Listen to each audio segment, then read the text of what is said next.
자, 우리 함께 보는 말씀 예레미야 24장 1절에서 마지막 절까지 보도록 하겠습니다. 예레미야 24장 1절에서 10절까지 말씀 함께 읽겠습니다. 시작. 바벨론의 느부갓네살 왕이 유다 왕 여호야김의 아들 여고냐와 유다 고관들과 목공들과 철공들을 예루살렘에서 바벨론으로 옮긴 후에 여호와께서 여호와의 성전 앞에 놓인 무화과 두 광주리를 내게 보이셨는데 한 광주리에는 처음 익은 듯한 극히 좋은 무화과가 있고 한 광주리에는 나빠서 먹을 수 없는 극히 남은 무화과가 있더라. 여호와께서 내게 이르시되 예레미야야 내가 무엇을 보느냐 하시매 내가 대답하되 무화과이온데 그 좋은 무화과는 극히 좋고 그 나쁜 것은 아주 나빠서 먹을 수 없게 나쁘니다 하니 여호와의 말씀이 또 내게 임하니라. 이르시되 이스라엘의 하나님 여호와께서 이와 같이 말씀하시니라. 내가 이곳에서 옮겨 갈대아인의 땅에 이르게 한 유다 포로를 이 좋은 무화과 같이 잘 돌볼 것이라. 내가 그들을 돌아보아 좋게 하여 다시 이 땅으로 인도하여 세우고 컬지 아니하며 심고 뽑지 아니하겠고 내가 여호와인 줄 아는 마음을 그들에게 주어서 그들이 전심으로 내게 돌아오게 하리니 그들은 내 백성이 되겠고 나는 그들의 하나님이 되리라. 여호와께서 이와 같이 말씀하시니라. 내가 유다의 왕 시드기야와 그 고관들과 예루살렘의 남은 자로서 이 땅에 남아있는 자와 애굽 땅에 사는 자들을 나빠서 먹을 수 없는 이 나쁜 무화과 같이 버리되 세상 모든 나라 가운데 흩어서 그들에게 환난을 당하게 할 것이며 또 그들에게 내가 쫓아보낼 모든 곳에서 부끄러움을 당하게 하며 말거리가 되게 하며 조롱과 저주를 받게 할 것이며 내가 칼과 기근과 전염병을 그들 가운데 보내 그들이 내가 그들과 그들의 조상들에게 준 땅에서 멸절하기까지 이르게 하리라 하시니라. 아멘. 여호와 하나님께서 예레미야 선지자에게 여호와의 성전 앞에 놓인 이 두 광주리를 보여주십니다. 물론 이거는 이상 중에 본 거예요. 물론 또 꿈에서 보았을 수도 있습니다. 예레미야만 이상을 보는 게 아닙니다. 우리도 하나님이 이상을 보여주세요. 언제요? 하나님이 어떻게 우리에게 이상을 보여주시죠? 이렇게 질문할 사람도 있겠지만은 하나님의 말씀을 읽으면 말씀에서 뭔가 이미지가 떠오르고 생각이 떠오르게 돼 있어요. 무심코 아무 생각 없이 말씀 읽는 사람 없잖아요. 그러니까 하나님이 우리 머릿속에 그려주시는 그 메시지, 그게 우리가 하나님의 말씀 속에서 보는 또 이상이라 할 수가 있습니다. 성전 앞에 놓인 무화과 두 광주리. 물론 하나님께 드리기 위해서 성전 앞에 놓았기 때문에 1차적인 의미로는 하나님께 드려진 예물이겠거니 그런 생각을 해보겠지만, 그러나 하나님의 판단을 받기 위해서도 하나님의 성전 앞에 그 두 광주리를 두고 있는 거예요. 그것이 또 오늘 말씀의 상황하고 더 맞는 모양입니다. 2절에 보게 되면은 너무도 상태가 극명하게 차이가 나요. 굉장히 좋은 것은 너무 좋고 또 나쁜 것은 아주 나쁘다. 극명하게 차이가 나는 거예요. 그러니까 사실 판단할 것도 없는 거예요.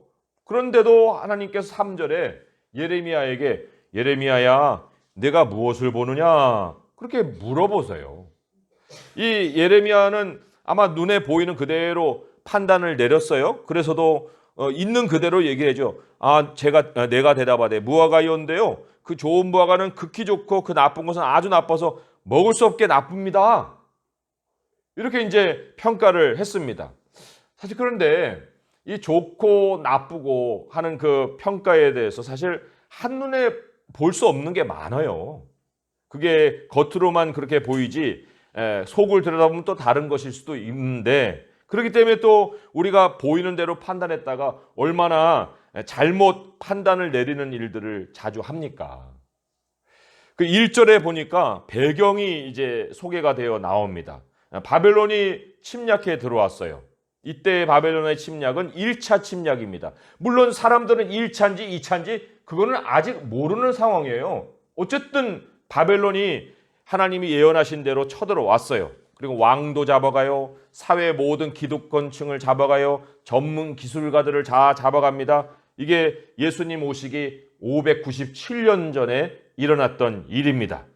그리고는 이제 11년 후에 586년에 완전한 멸망을 또 당하는 침공이 있었습니다. 아무튼 이 1절의 사건은 그 나라 패망이 있기 11년 전에 있었던 바벨론의 1차 침공 사건이었습니다. 예루살렘의 남은 생존자들, 잡혀가지 않고 이제 남은 사람들은 11년 후에 다시 바벨론이 쳐들어올 거라고 생각을 못했을 거예요. 왜냐니까 아니 1차 침공 때만 해도요 거의 나라가 그냥 폐허가 될 정도로 망가져 버렸거든요. 이때 다니엘도 끌려갔어요. 에스겔도 끌려갔습니다. 하지만 하나님이 예레미야는 예루살렘에다 남겨놨어요. 사실 이 하나님이 나라가 끝났다면 선포도 없었을 텐데 이 예레미야를 남겨두시고 선포를 이어가게 하셨다는 것은 백성들의 입장에서는 뭔가 생각을 해봐야 되는 거예요. 아니 다 쳐들어와갖고 나라가 이렇게 패망을 했는데 뭔 또 선지자가 남아가지고 선포를 하고 있지? 뭔 또 예견을 하고 있는 거야?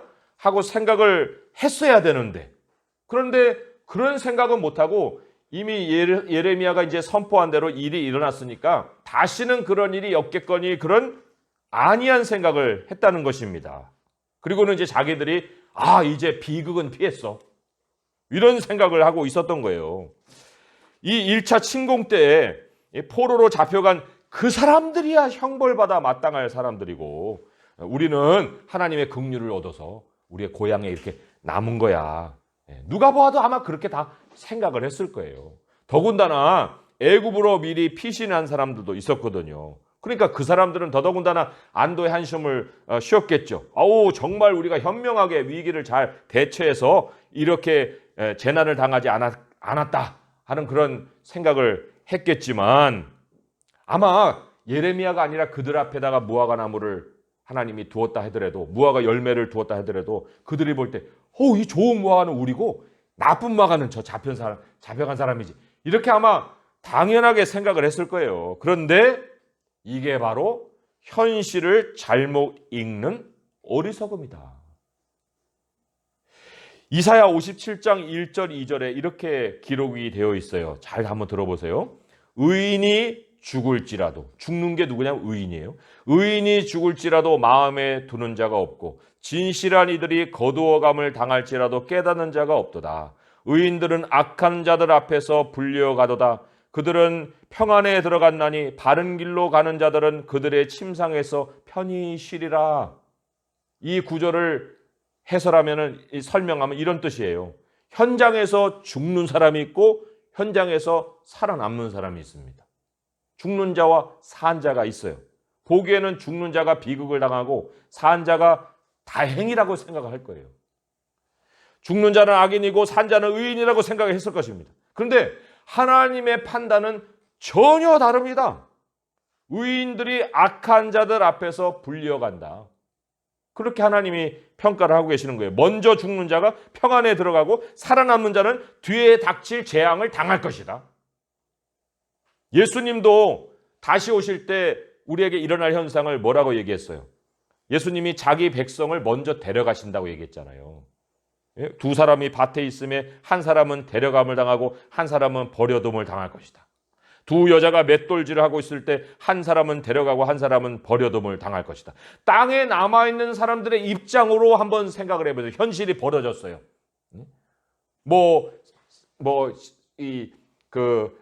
생망불명이 됐든지 아니면 죽었다고 생각을 했든지 아무튼 자기들은 남은 거예요. 남아있는 사람의 입장에서 자기들은 목숨을 건졌다고 생각을 했을 텐데 정말 그럴까요? 노아 홍수 때에 사람들의 현실은 이러했습니다. 홍수가 나서 그들을 다 멸하기까지 깨닫지 못하였다 그랬어요. 그러면서 그들은 노아가 방주에 들어가는 날까지 먹고 마시고 장가들고 시집갔다. 어려움 없는 일상으로 그냥 행복한 삶을 살았다. 이게 노아 때의 사람들에 대한 이 평가예요. 그러니까 노아를 보면 뭐 때문에 저 사서 고생을 하는 거야? 저거 뭐 때문에 저거 어디다 쓰는 거야? 정신 없는 사람 아니야? 제정신이 아니야? 이렇게 생각을 했겠죠. 노아가 방주에 들어가고 이제 비가 오기 시작합니다. 그 비가 오기 시작했는데 모든 사람들이 다 멸망하기까지 비의 의미를 깨닫지 못했다. 그게 성경의 고발이에요. 왜 저 비가 저렇게 많이 내리는가? 그걸 알지 못했다는 거예요. 정말로 그런 상황에서 끝까지 살아남는 사람이 과연 좋은 무화과 열매와 같은 사람이냐? 우리가 그걸 생각을 해보는 거예요. 그랬을 때 오늘날에 여러 가지로 적용을 해보는 거죠. 경쟁에 떨어져요. 조직에서 자리를 잃습니다. 일턴 자리에서 똑 쫓겨나요.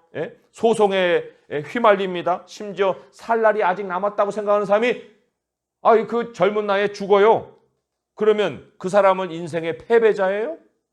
우리가 그렇게 해석할 겁니까? 사람들은 표면적 현상으로 볼 때는 누가 승리자고 누가 패배자인지 우린 다 알고 있습니다. 이렇게 결론을 내리겠지만 그러나 판단을 내리기 전에 우리가 먼저 알아야 될 두 가지 사실이 있는 거예요. 이 사실을 알고도 이렇게 판단을 내릴 수 있는지. 첫 번째는 너무나도 당연한 거예요. 땅에서는 누구도 마지막 승자가 없어요. 최후의 생존자도 죽어요. 그잖아요? 아니, 살아남았다 하는 사람이 과연 그러면 천년 만년 삽니까? 살아남았다는 게 무슨 의미예요, 도대체? 이게 첫 번째가 있고, 두 번째로는 하나님이 이끄시는 방향으로 움직이고 있는 사람, 노아와 같은 사람이에요. 하나님이 이끄시고 있는 방향으로 움직이고 있는 사람은 마침내 좋은 일이 찾아온다는 거. 마침내 좋은 일이 찾아온다. 마침내. 이 사실을 우리가 알고도 보는 대로 판단할 거냐. 사실 이 두 번째 사실이 이 오늘 메시지의 핵심이에요. 하나님이 예레미야를 통해서 일찌감치 바벨론으로 옮겨가는 것이 사는 길이다. 이렇게 알려주셨어요. 예루살렘에 남는 건 더 큰 재앙을 당하는 거다. 수도 없이 경고를 했습니다.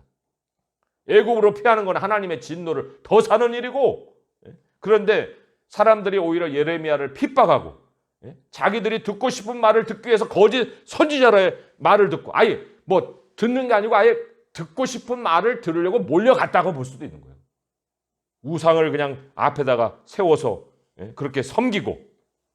오늘날에는 하나님이 다른 소리를 들려주십니까? 우리에게? 예수님은 나를 따르라고 하셨어요. 여우도 굴이 있고 공중의 새도 거처가 있으되 인자는 머리 둘 곳이 없다. 이게 무슨 뜻이에요? 집이 없다? 그런 정도의 뜻입니까? 아니에요. 예수님이 하나님 아버지께로 가고 있는 삶을 살고 있다. 이런 의미거든요. 끊임없이 이동하는 삶을 살고 있다. 땅을 떠나서 하늘로 가고 계신다. 그것을 전하는 말이 바로 이 말이에요. 여우도 굴이 있고 공중의 새도 거쳐 있지만 인자는 머리 둘 곳이 없다. 그 이유는 뭐예요? 하나님이 정해 놓으신 인생 방향이 거기를 향하기 때문에. 그래서 그렇게 선포를 하신 거예요. 그런데 사람들을 예수님이 어떻게 분석을 했습니까? 천국의 혼인잔치를 초청을 했어요, 하나님께서. 그런데 돌아보지도 않습니다. 하나님은 한 사람은 자기 밭으로, 한 사람은 자기 사업으로, 남은 자들은 종들을 모욕하고 죽였다고 그랬어요. 자기 밭으로, 자기 사업으로. 땅에서 자리 잡고 땅에서 생존하고, 그게 하늘로 가는 것보다 우선이에요. 너무나도 우선이에요. 우선 정도가 아니에요. 하나님 초청에 관심도 없어요. 그런 일이 있었어? 그런 말이 있어? 이런 어떤 아주 정색을 하고 그렇게 바라보는 사람들도 있어요. 소돔과 고모라의 유황불이 떨어질 때 도대체 우선순위가 뭐겠습니까? 사는 길은 그냥 멀리 도망치는 거예요. 멀리 도망치는 거 외에 자기 집만 불 안 타면 됩니까? 그래서 자기 집만 불 안 타게끔 고랑을 파고 물을 준비해 놓고 그래야 되겠어요? 소돔 안에는 생존이 없어요. 도망가면서 뒤돌아볼 것도 없어요. 그냥 빨리 도망가면 되는 거예요. 아무리 소중한 것이 집안에 있어도 도망쳐야 되는 것이고, 그 도망하는 것이 우리에게 가장 우선순위인 거예요. 이동하는 것이 우리의 삶의 우선순위라는 거예요. 그러니까 하나님의 약속이 우리에게 얘기하시는 모든 것은 하나님의 나라를 향하여서 가는 길 안에서 주어지는 거예요. 그리고 하나님의 약속이 이루어지지 않는 미래로 우리를 끌어가는 일은 하나도 없습니다. 하나님이 약속이 없는 미래로 우리를 끌어가시는 일이 있습니까? 하나님이 이동하게 하시면요, 그 당장은 결정이 어려울 수도 있어요. 예? 그 당장은 망할 것도 같고 뿌리가 송들째 뽑히는 것 같아요.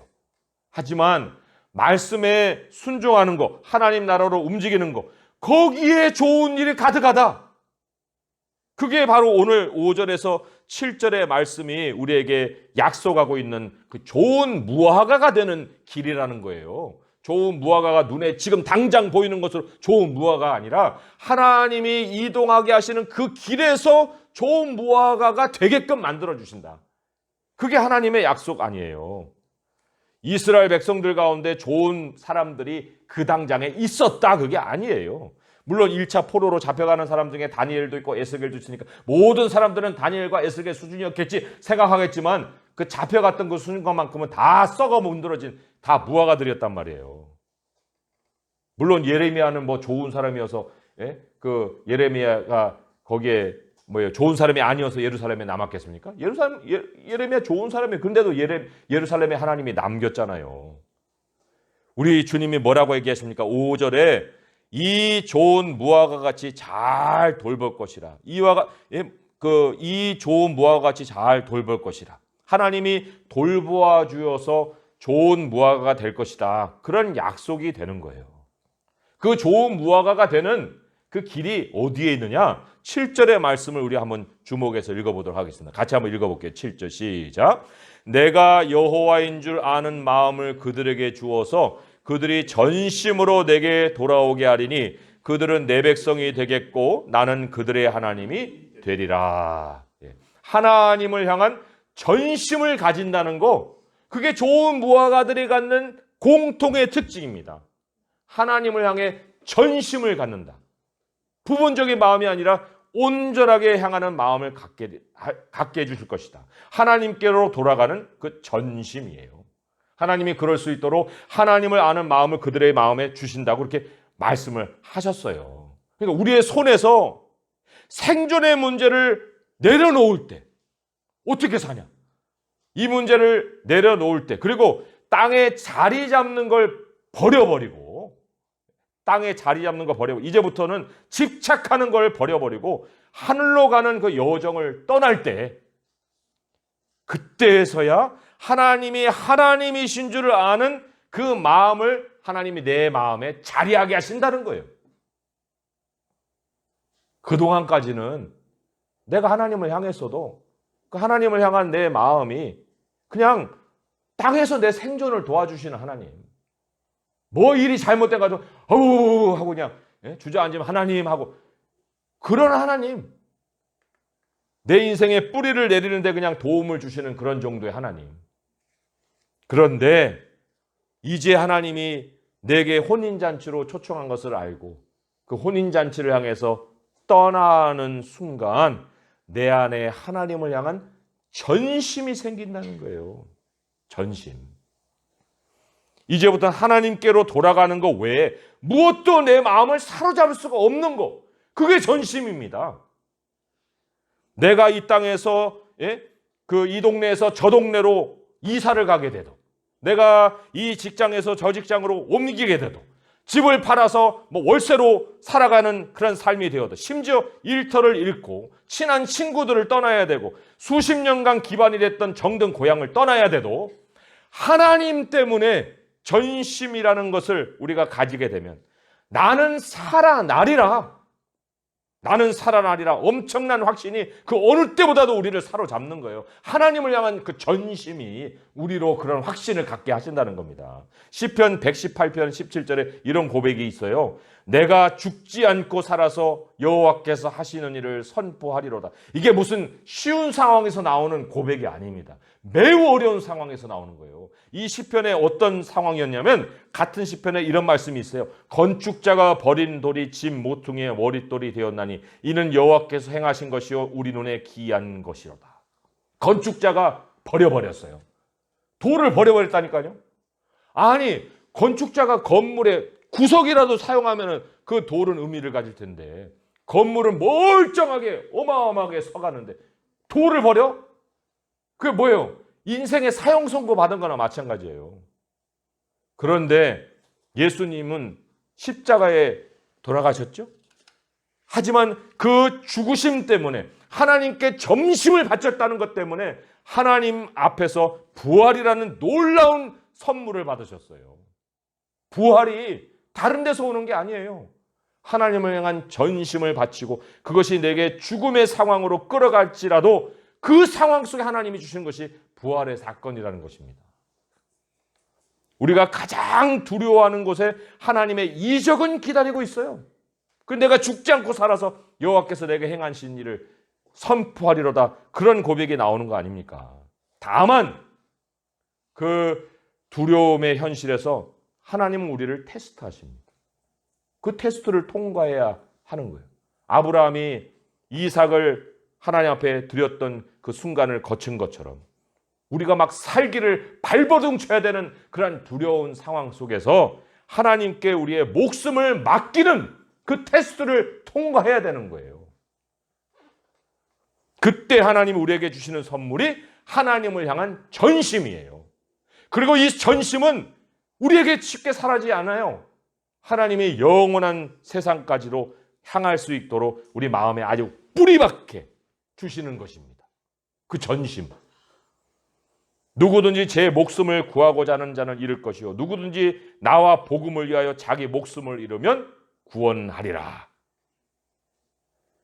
예루살렘의 나쁜 무화과, 그 당장에는 나쁜 무화과로 보였겠어요? 아니잖아요. 그들은 생존자였어요. 그런데 11년 후에, 얼마도 아니에요, 11년. 완전 회복 불가능의 재앙을 맞아서 멸절을 당했습니다. 9절에서 11절에 보게 되면 하나님이 아예 그렇게 작정을 해버리셨어요. 하나님의 정하신 일이 그렇게 일어나겠다고 하나님 말씀하셨고 환란은 필연적으로 그렇게 일어났다는 거예요. 그래서 우리가 말씀을 맺으면서 생각해 봐야 될 것이 있습니다. 우리는요, 지금 부여하고 지금 배부르고 지금 웃는 사람을 우리 인생의 모델로 삼고 내가 그걸 향해서 달려갈 일이 아닙니다. 인생의 모델도 아니고 우리가 부러워할 모습도 아니에요. 오히려 의도적으로라도 모든 사람들에게 칭찬받는 일을 피해야 합니다. 대중 앞에 서게 되는 내 모습을 의도적으로 피해야 되는 거예요. 왜요? 모든 사람이 칭찬하면 화가 있다고 예수님이 말씀하셨거든요. 그리고 그들의 조상들이 거짓 선지자들에게 이와 같이 했다고 예수님이 경고하셨어요. 거짓 선지자들. 아니, 선지자들이 이렇게 인기를 끌었다고 하면 일반 사람들은 얼마나 더 인기를 끌면서 살았겠습니까? 하지만 하나님께서 우리에게 살 길을 열어주시는 거기에 대중성은 없는 거예요. 우리는 하나님 나라에 이미 심겨진 나무들입니다. 우리 고향은 거기예요. 여기가 아닙니다.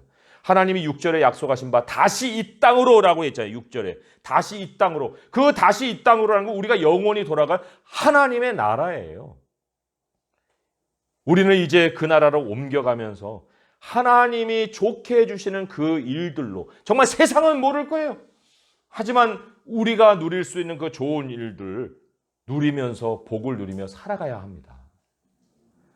근심하는 자 같으나 항상 기뻐하고, 또 가난한 자 같으나 많은 사람을 부여하고, 아무것도 없는 자 같으나 모든 것을 가진 자라, 이렇게 말씀하시잖아요. 하나님이 정말 좋은 무화과로 우리 인생을 결론 내주실 거예요. 믿으세요. 그 믿음을 가지고 사람들이 두려워하는 것을 두려워하지 말고 정말 진정한 생존이 있는 하나님의 나라, 영원한 생존이 있는 하나님의 나라를 향해서 우리 예수 그리스도의 이름을 부르며 하나님께 전심을 바치는 우리 성도님 될 수 있기를 주님의 이름으로 축원드립니다. 기도하겠습니다. 하나님 아버지, 우리가 부분적으로만 하나님께로 나가고 많은 시간, 많은 마음은 세상으로 향하고 세상에 바치고 세상의 즐거움에 휩싸이고, 아버지여, 그러다가 정말 어려움을 당하면 주님의 이름을 잠깐 부르다가 다시 삶의 자리로 돌아가서 땅에 뿌리 내리려는 우리의 생각 때문에 고민하고 염려하고, 아버지여, 이러한 정말 나쁜 무화과 같은 저희들인데 아버지께서 오늘 우리에게 말씀으로 일깨워 주시고 하나님께로 돌아오라고 말씀하십니다. 전심으로 하나님을 향하라 하십니다. 우리의 목숨을 위해서 살지 말고 하나님의 나라를 위해서, 복음을 위해서 살라 하십니다. 아버지 하나님, 그러할 때 주께서 좋은 무화과와 같이 하나님이 좋은 일들로 우리를 채워주신다 말씀하십니다. 주님, 우리들의 마음은 하나님의 것입니다. 우리의 마음의 주인은 주님의 것입니다. 이제는 전심을 다해서 하나님께로 돌아가는 삶을 살게 하소서. 아버지, 우리가 죽는 순간에 이를지라도 아버지, 오히려 그 죽는 것이 우리에게는 더 이른 복을 누리는 것인 줄 믿사온데 아버지와 죽는 것을 두려워하지 않게 하시고 우리는 이미 하늘나라에 뿌리 두신 우리를 뿌리 되게 하신 나무가 되었사오니 아버지여 그 의로운 나무로서의 모습으로 주님을 향하여 온전한 삶을 살아가는 그러한 여정이 있는 삶이 되게 하여 주시옵소서. 예수님의 이름으로 감사하며 기도합니다. 아멘.